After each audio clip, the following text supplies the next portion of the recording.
maa ngi leen di nuyu chers téléspectateurs di leen dalal jàmm ci Décortica Culture tey nag ñu ngi fii ci Plaza fas yéene dund ak yéen ni di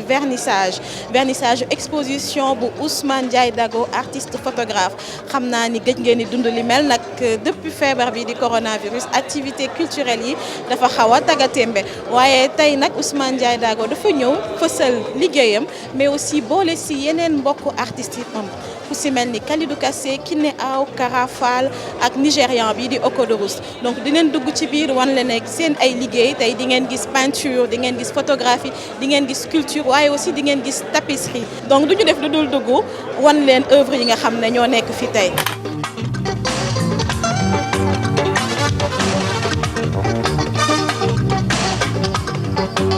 Africa suñu continent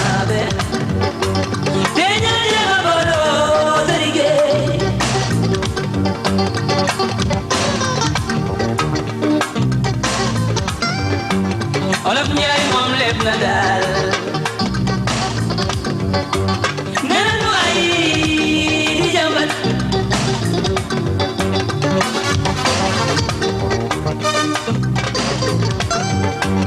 ñi ngi naan États-Unis ñi ngi naan Europe 92 ak l'unité africaine bay Kalidou ñu ngi nii ak kenn ci 5 exposants yi nga xamante ne kii di Ousmane Ndiaye Dago daf leen invité pour ñu bokk ci événement bi Kalidou Kassé mu nekk artiste peintre le pinceau du Sahel moom tam ñëw na participer andi œuvre mais tey dafa andi lu spécial tey andiwul peinture andiwul leneen la andi damay bàyyi rek mu xam lañu tey lan la andi ci vernissage bi ñu ngi lay nuyu. waaw maa ngi lay fay bu baax donc tey exposition bi nga xam ne ñu ngi fi nekk ak Ousmane Ndiaye Dago Ousmane Ndiaye Dago moo initié exposition bi. Inviter ses amis artistes ñu ñëw bokk ak moom lii vraiment man maa ngi saluer initiative bi di ko rafetlu ndax dafa def ça nous donne l'occasion d'avoir une nouvelle respiration culturelle parce que depuis lors les gens sont confinés la situation bien sûr que effectivement pandémie bi affaire bi cas yi ñu ngi gën a yokku donc c'est l'occasion aussi de profiter de cette occasion pour wax ne rappeler encore les gestes de protection ñu takk masque yi di def attention bu baax parce que affaire bi jógagu fi mais teewul aussi il faut que liggéey bi continuer ndax liggéey bi continuer mooy dañu protéger ba pare continuer di liggéey di partager te tey ouverture bi mu def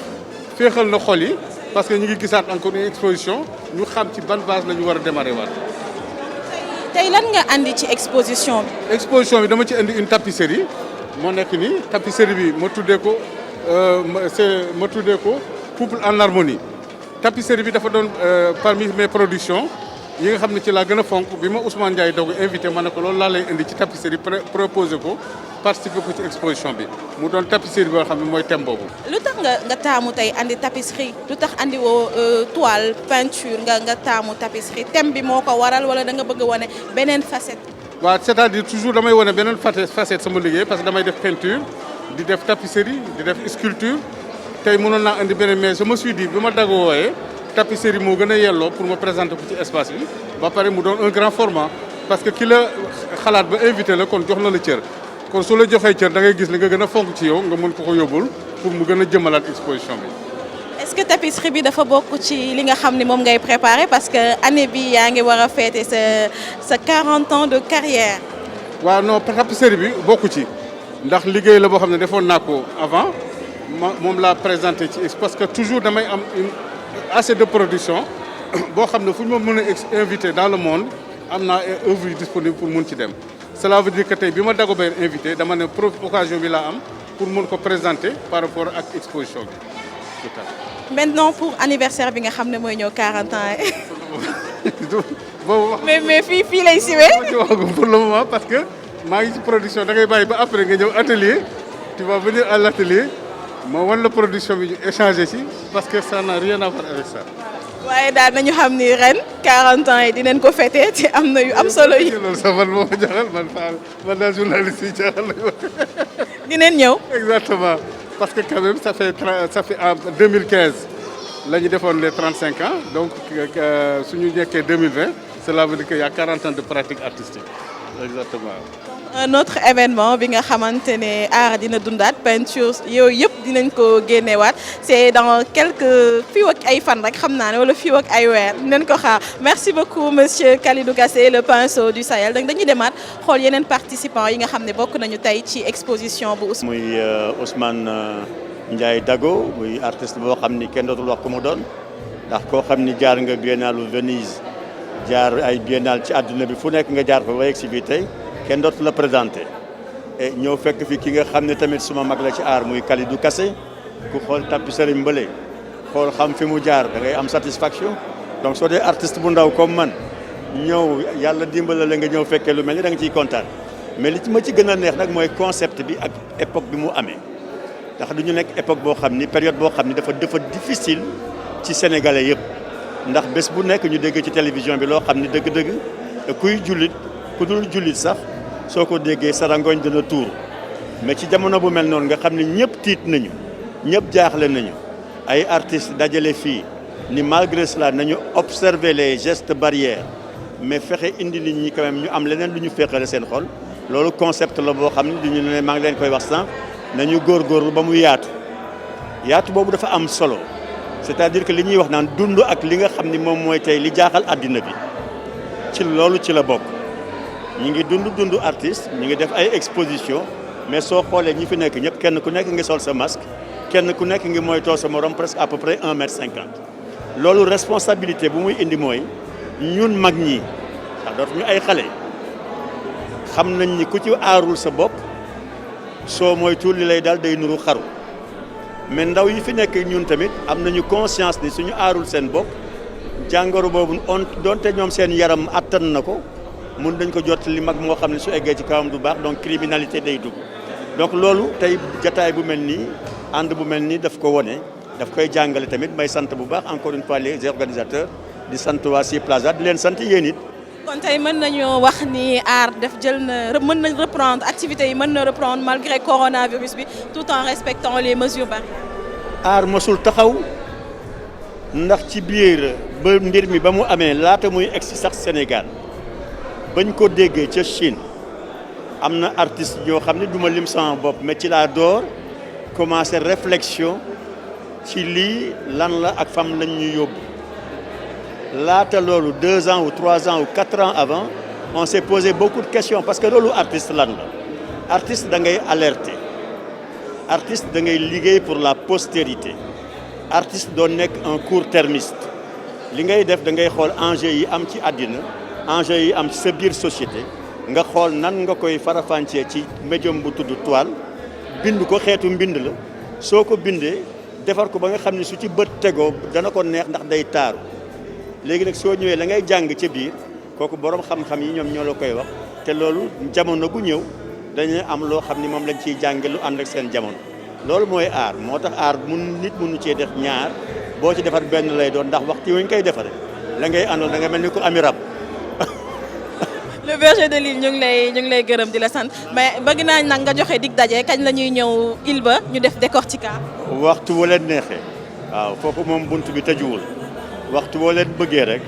xaw ma ndax yéen a ngi ak sama téléphone wala déet soo leen ma yónnee message ni egg nañu ci gaal yi sax man leen egg leen seen kër lay doon.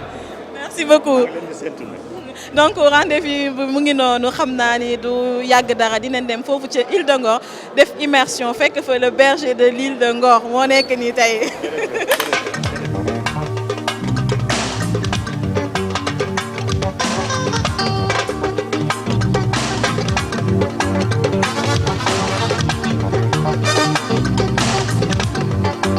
Africa suñu continent be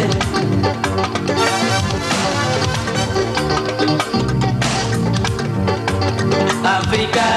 suñu continent be te ñoo jéem a booloo te liggéey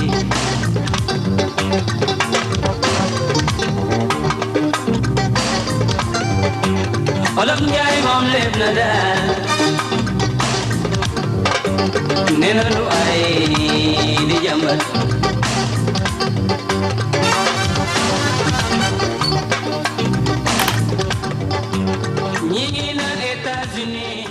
dañ leen di wanle ki nga xam ne mooy commissaire d'exposition bi ku ne exposition nag di am na koo xamante ne mooy tëgg affaire yi moo koy organiser mooy coordonner mbir yi ba mu sotti kooku la ñuy woowee commissaire d'exposition bu tey bi nag mooy Idrissa Diallo monsieur Diallo ñu ngi lay nuyu.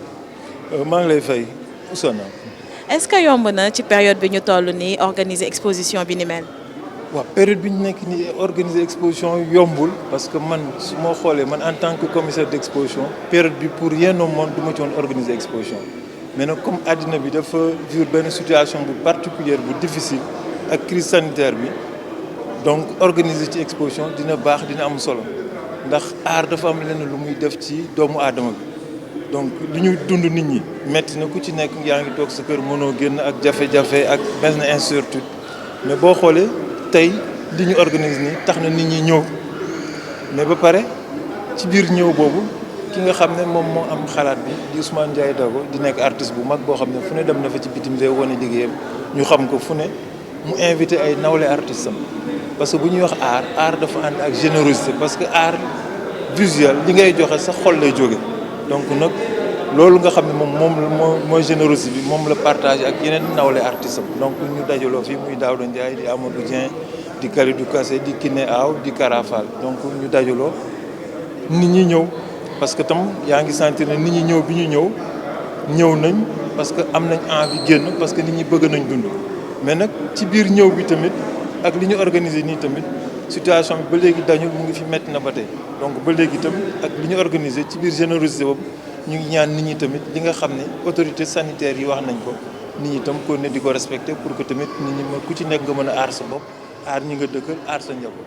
mais exposition bi da ngeen ko tënk ci weer nag weer doy na pour visiter li fi nekk yëpp. waa exposition bi dina dem weer parce que benn concept bu bees la boo xam ne dañ ko teg ak waa Sea Plaza donc ñu ngi xool fan la ñuy jëmee donc ci loolu yëpp dafay andi ay yeneen articulation yoo xam ne moom may permettre sax ma pousse peut-être ci loo xam ne sax du doon sa question mais boo xoolee galerie de façon classique yi nga xam ne mu ngi doon am aujourd'hui situation crise sanitaire bi daf ñu imposer ñun ci domaine d'activité yëpp benn ay réflexion yoo xam ne ku ci nekk il faut nga xool yow na nga doon doxale il faut impérativement mu am lu ci changer léegi nag yan format la ñuy indi pour xool exposition parce que man moom laa c'est-à-dire il faut ñu xalaat yeneen format d'exposition pas seulement des ci système classique bi nga xamoon dañ nekkoon rek ci espace rek galerie rek di exposer mais il faut nga andi leneen lu bees pour nga mën a continuer di exister parce que situation bi moom moo la koy imposer. peut-être lu si mel ni exposition virtuelle solution la wala itinérante parce que gis nañu artiste bi nga xamante ne Nigéria la fekk baax mooy Okodorus est-ce que da ngeen di xalaat après Dakar ngeen dem peut-être Abuja wala fëleen. waaw moom Bruxelles sax la dëkk waaw Nigérian la mais Bruxelles la dëkk donc yooyu yëpp ay moom lay wax ne ay articulation la yoo xam ne il faut ñu xool ko donc virtuel parce que boo xoolee sax lu bare mu ngi dem dans le virtuel léegi c'est-à-dire da ngay dématérialiser lépp man def naa exposition photo boo xam ne imprimé moom benn photo ay production vidéo rek donc dématérialiser lépp donc qui fait que même moom laa xam ne billet de banque yi sax des na tuuti kenn dootu ko laal dafa am nen nu muy jaar donc il faut nit ñi tam ñun ñuy anticiper ñun Afrique dañ dul nangu di anticiper il faut nag ñun anticiper léegi pour li nga xam ne day ñëw suñu kanam nan la ñuy def qui fait que da ngay daal di mën a bokk nga xam ne saxaar gii ñëw du la fa bàyyi. maa ngi leen di gërëm di leen sant yéen itam waa ITV parce que toujours art ñu ci liggéey di ci wax ci communication dafa am solo parce que lépp loo bëgg a defar boo bëggee tabax am réew ci art nga koy jaarale culture ak art ñu ngi leen di sant di leen gërëm. jërëjëf moo nekk commissaire d'exposition bi nga xamante ne daf fi am le 6 août ba le 6 septembre bu Ousmane Ndiaye Dago mu invité ay ñoñam artistes bu si mel ni Kalidou Kassé Kiné Aw Karafal ak artiste nigérian bi di Okodorus léegi nag dañuy dem seeti ki nga xamante ne moo sooxe lii yëpp muy Ousmane Ndiaye Dago jël ay impression mi ak naka la ko xalaat bi dikkee léegi.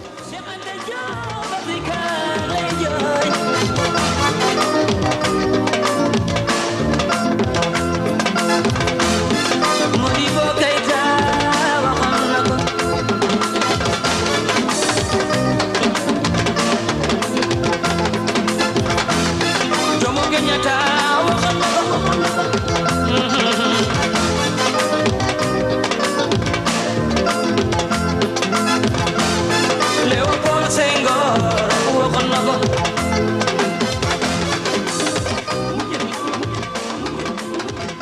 voilà léegi nag ñu ngi nii ak Ousmane Ndiaye Dago artiste photographe moom mi nga xam ne moo initié exposition bi de myriades des miroirs les toiles de vie monsieur Ndiaye ñu ngi lay nuyu. maa leen di nuyu waa ITV maa leen nuyu ba pare xam naa leen ba pare voilà je vous apprécie beaucoup. merci beaucoup monsieur Ndiaye tey nga choisir def ce vernissage malgré période bi ñu nekk crise sanitaire lu waral lool. bon li ko waral mooy xam nga crise na am mais toujours nit ñi dañuy continuer di liggéey quoi donc artistes yi ñu ngi liggéey ah alors mais man yenn saa yi tamit feebar en général day nekk si biir mais biti bi mooy il faut mu rafet quoi donc moi je dis comme si Plaza ubbi nañ ko les gens dañ fay dem pour jënd. bon mais j'ai pas jëluma galerie quoi parce que galerie day mel ni dama prépare pour galerie mais dama de l'utile à l'agréable maanaam fi nit ñi dem di jëndi leneen mais naa fa taxale sama yëf pour nit ñi xoolaale le beau parce que rafet mooy li nga xam ni dafa war a nekk toujours si yow xool dafa war a rafet gis li ngay gis tam dafa war a rafet donc on a pensé à Sea Plaza où les gens beaucoup de gens viennent. Donc on a pensé comme un peu de l'utile à l'agréable monter une exposition dans les couloirs si hall yi comme ça yow booy jënd li ngay gis mun nga ko gisaale ba pare ñu monter wàlla galerie bi donc concept la boo xam ni xalaat nañ ko si ak sama beau frère ak beau père ak waa Sea Plaza donc concept la boo xam ni sax man personnellement xëy na ëllëg naa xalaataat benn place boo xam ni du galerie mais nit ñi dañ fay dem comme une banque mun naa dem foo xam ni nit ñi dañ fay dem comme pour jënd dara ak yooyu quoi donc man dama bëgg a wax rek nit ki xel il faut que xel bi tamit daal di dund parce que ñu bañ a stressé. mais dañu gis ni da nga ci boole sa yeneen ni mbokk artistes ñu mot juróom. waaw noonu moom la xam nga partage parce que àddina booloo moo ko def waaw parce que booloo bu amul àddina mënul dox waaw moo tax yàlla moo ne xam-xam yëpp benn la si moom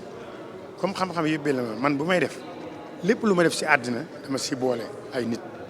donc man loolu laa xam quoi le partage. mais est-ce que choix bi méttiwul nag artistes yi bëri nañ. non man bu may tànn man émotion feeling man na mun a am xarit bu ma jegee ni sax du ma ko tànn parce que man ni may tànnee la quoi mag ñëpp xam nañ ko si man mun naa tànn koo xam sax dañuy waxtaan rek ma ne ko damay expo mu ne ah bon ma ne ko boo ñëwal boo nga bokk donc c'est comme ça ñoom ñëpp xam nañ ni je ne programme pas je voilà j'y vais comme ça en feeling am na koo xam sax excuse-moi. bi ñuy waxtaan ni ne ma ba ma ko waxee mu ne ma ah bon ma ne ko d'ailleurs je t'invite après ma bokk si quoi. da nga invité ay sénégalais mais aussi invité nga beneen africain koo xam ne Nigéria la fekk baax. waaw xam nga kooku moom c'est un grand artiste boo xam ne bëgg naa daal nit ñi xam ko tamit mais comme li ma wax rek xam nga aar moom partage la ba pare ñun ce qui est dommage mooy aar il faut mu génn parce que bu génnoon duñ dem te loolu laa bëgg mu am tamit ñun Sénégal il faut que suñu waykat yi génn il faut que ñu yëre yi génn lépp génn pour ñu bokk. parce que àddina léegi preuve bi mooy affaire bi am ni ñëpp la dal donc ñu tamit il faut que ñu bañ a nekk suñu koñ il faut que ñu commencer di génn di xalaat ay niveau def ay niveau 4 di génn man donc man lépp lu may def boole dama si boole même extérieur. 17 tableaux wala sa 17 photographies moo nekk tey fii. waaw xam nga man mooy li ma rek am na samay photos yi en général femme te waaw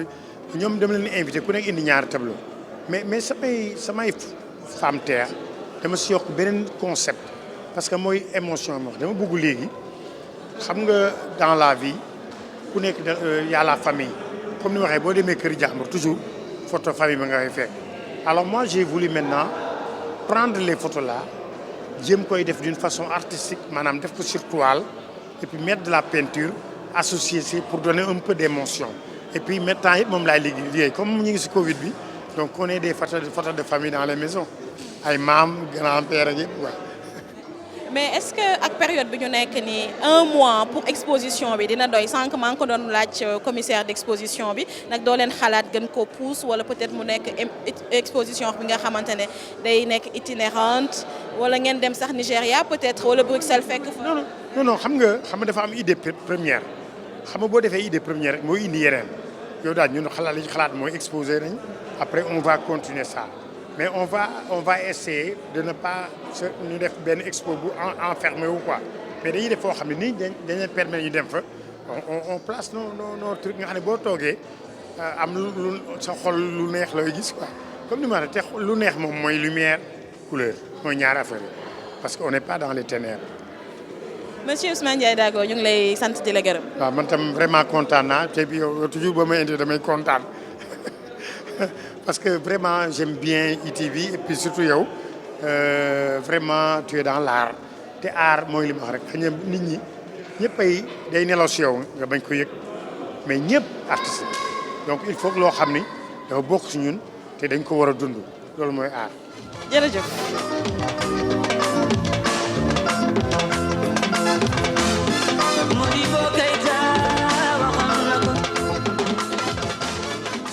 téléspectateurs yi lii lañ leen andiloon tey ci Décortica Culture mu nekk vernissage exposition myriade de miroirs les toiles de vie bu Ousmane Ndiaye Dago fii ci Sea Plaza moom nag daf ci invité 5 artistes yi nga xamante ne ñoom it ay ndaanaan lañ ci li ñuy def ngir ñu bokk ci exposition bi ku si mel ni Kiné Aro seen jigéen Kalidou Kassé Karafal ak Nigérian bi di Okodorus donc exposition baa ngi nii dafay wéy ba le 5 septembre mën ngeen a ñëw ak seen ay famille mais boo leen di ñëw bu leen fàtte di seen ay masque ak seen ay gel hydroalcoolique exposition baa ngi fi jërë ngeen jëf maa ngi leen di jox dig daje fii ba fukki fan ak juróom ngir beneen Décortica Culture.